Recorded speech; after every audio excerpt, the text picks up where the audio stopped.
Like all popular and successful New Zealanders, Australia has claimed Sam Neill as one of its own. And now, after a career stretching 5 decades, the much-loved actor is set to receive one of the country's highest honours for cinema and TV. Sam is about to be presented with the Actors Longford Lyle Award in recognition for his outstanding contribution to film, both at home and around the world. This is what an extraordinary career you have had, still going strong. When you look back over 5 decades, as we just said in that setup, are there any moments that stand out for you? Oh, there's so many, but I do remember one moment. I came to Australia. Gillian Armstrong and Margaret Fink asked me to come to Sydney and audition for this film, which turned out to be my brilliant career, and I got the job. But the moment I remember was I was on a sleeper train. There was still sleepers. That's a thing of the past, I think. Yes.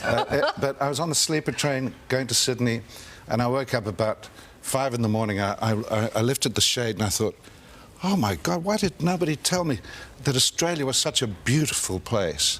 I really want to be here and I really want to work here, and I've had a love affair with Australia ever since. I think it's a great place. Oh, and I'm really grateful for the work I've had here. Look, this is a huge award to recognise your achievements. Are you a bit peeved that Brian Brown won it last year and he got ahead of you? Surely you're a better actor than he is.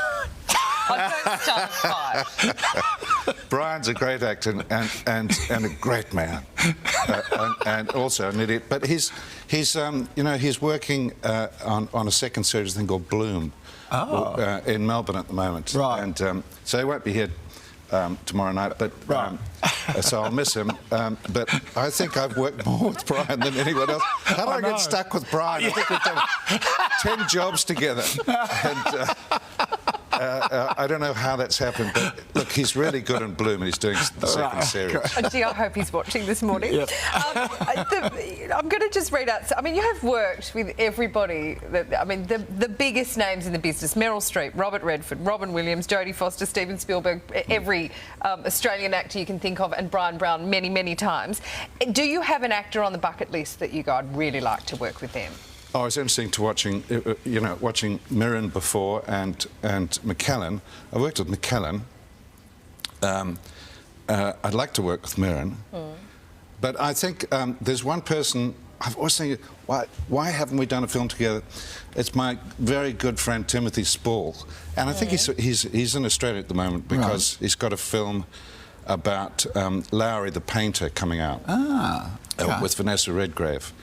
And we've been friends for 40 years. We've never done a job. Instead, it's Brian every second film. But surely you must be able to just pick up the phone to your agent and go, I want to work with them. Yeah. I don't know, it just never worked out. Of all the characters you've played, sort of from, you know, the pipe-smoking bloke in the dish to that horrible chief inspector in Peaky Blinders, which is the character closest to you?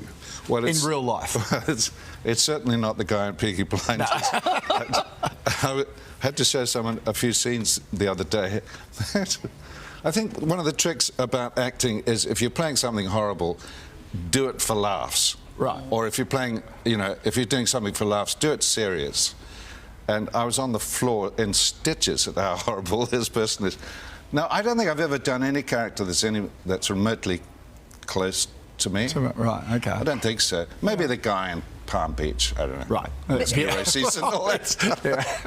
New Zealanders must be bemused that we claim you as an Australian, but have you ever been tempted to go and live in Hollywood, to base yourself there? Look, I really like working in Hollywood. It's always a privilege to go there, but I never wanted to bring up my kids there. I don't feel really comfortable there, living there. It's not... And I'm increasingly comfortable. I've just done a job in New Jersey, and I find America quite an uncomfortable place at the moment. It's all at odds with itself. I get that. Hang on, but you actually live on a winery in New Zealand. Now that must be heaven, making Pinots. Yes. What two paddocks, sheep and things like that. Yeah. You don't find a lot of those in Hollywood. I know which I'd choose, though. That must just balance it all out. You must need to go. Yeah, it's a very different life, you know. But you know, as I say, I've been extremely privileged and lucky. I don't know why I've managed to have a career in film for 40 plus years. It just seems... Yep. I don't know how that happened. No, but I'm really incredible. thankful to... The game changer really was Gillian Armstrong and Margaret Fink bringing me here. Well, we know why you've had such a great career. Congratulations. And we have to really quickly say Jurassic 3 shooting next year, because we're just running a vision of that, so we'll look out for you on that. Now, Sam Neill will receive his honour at the ACTRA Awards tomorrow. You can catch all the glitz and glamour of our movie industry's biggest night right here on 7 from 8:40. And we think he should have got the award before Brian Brown.